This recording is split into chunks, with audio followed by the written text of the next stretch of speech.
Hi there, Professor Joe Omani here, the consultant's consultant, apparently. Okay, this is a message for founders of consulting companies, but more widely professional service companies that typically will have fewer than 20 people, maybe 30 people working for them, and their company is growing.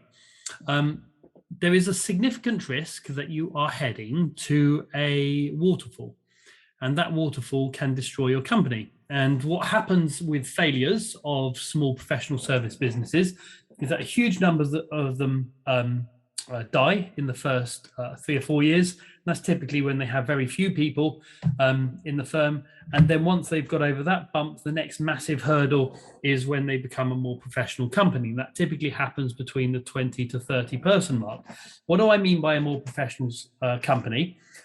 That is, once you get up to about 15 people, you can run your firm on various spreadsheets, conversations, WhatsApp, messaging, and all the rest of it. What you will find is that once you get to 20 to 30 people, that is insufficient. Now, the consequences of that insufficiency are very severe. What will happen is several things. Firstly, your people will get demotivated. They won't have the right information.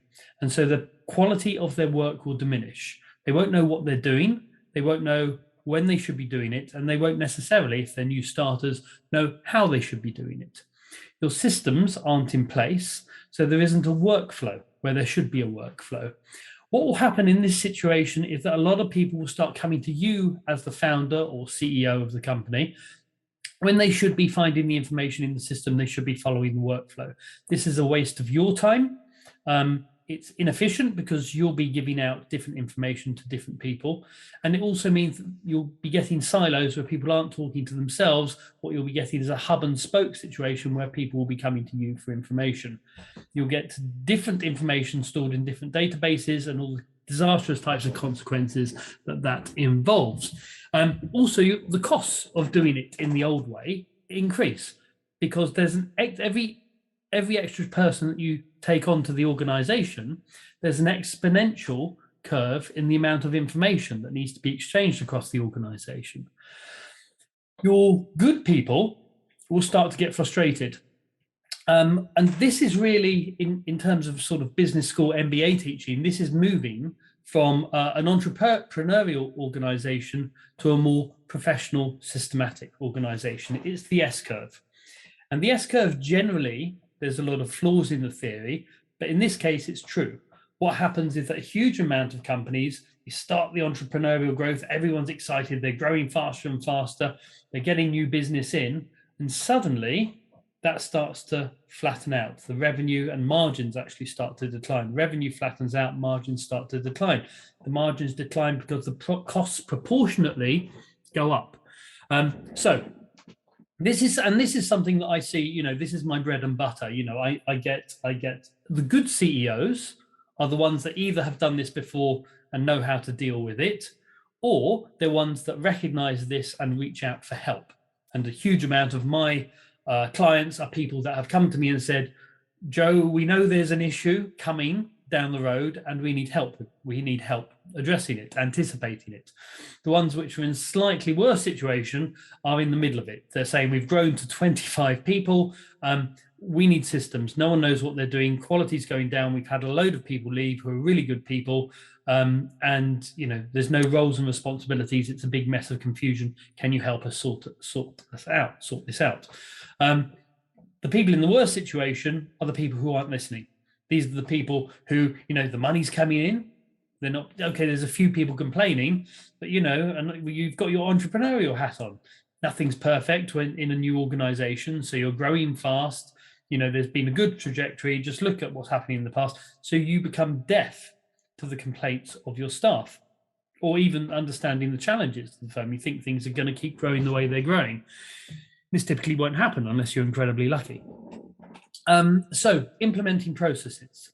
So there's several processes that every professional service firm has. I'll see if I can remember most of them. So there's the marketing process. So getting people from cold, don't know about you, to hot. they know about you. Then there's the contracting process. So you're managing the contract and they're signing the contract, and then you're managing the delivery. Then there's the process of recruiting people and training people and developing people, the whole competence management system. And then there's the financial process of expenses, forecasting, revenue recognition, paying people, etc. Then there's your supplier process. If you do have suppliers, most consultancies don't have suppliers, but they might have associates or contractors. So there's the process of managing those, contracting with them, paying them, etc. And then there's a few minor processes, sort of in terms of recruiting people, requesting vacations and things like that. But all professional services have a set of processes that need to be managed, and these processes are fairly common.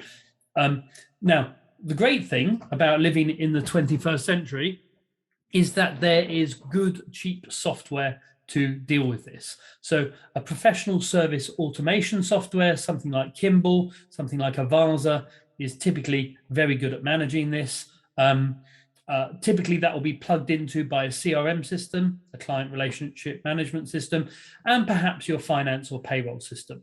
So what you end up with is, typically, I'm saying, by the time you get to 30 or 40 people, you'll have 3 systems: a PSA, professional service automation, CRM system, and a finance or payroll system plugged into things.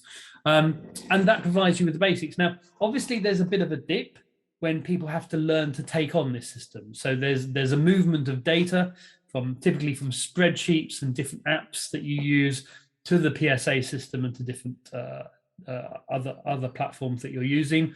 And there's also a dip as people learn to use these systems, and getting them to use these systems is absolutely crucial.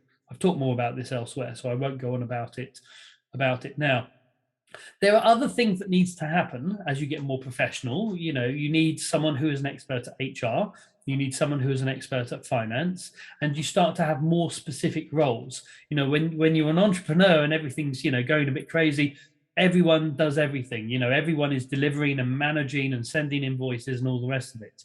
And you can manage that because it's all done on verbal communication. You'll be seeing people in the office, or you'll be WhatsApping each other. But you can't do that once you get to 20 to 30 people. It's simply impossible. So you need roles and responsibilities and all the rest of it. Now, I can talk about this for days, and I often do, but I really just wanted to give a quick warning for those people, those founders and leaders who are in small professional service firms that are doing well, they're growing well, but they have yet to hit the professional model. And if you don't get that professional model, it is likely that your consultancy will fail. I hope that was useful. Do visit my website if you have any questions. That's joeomani.com. And I will speak to you soon. Take care. Bye-bye.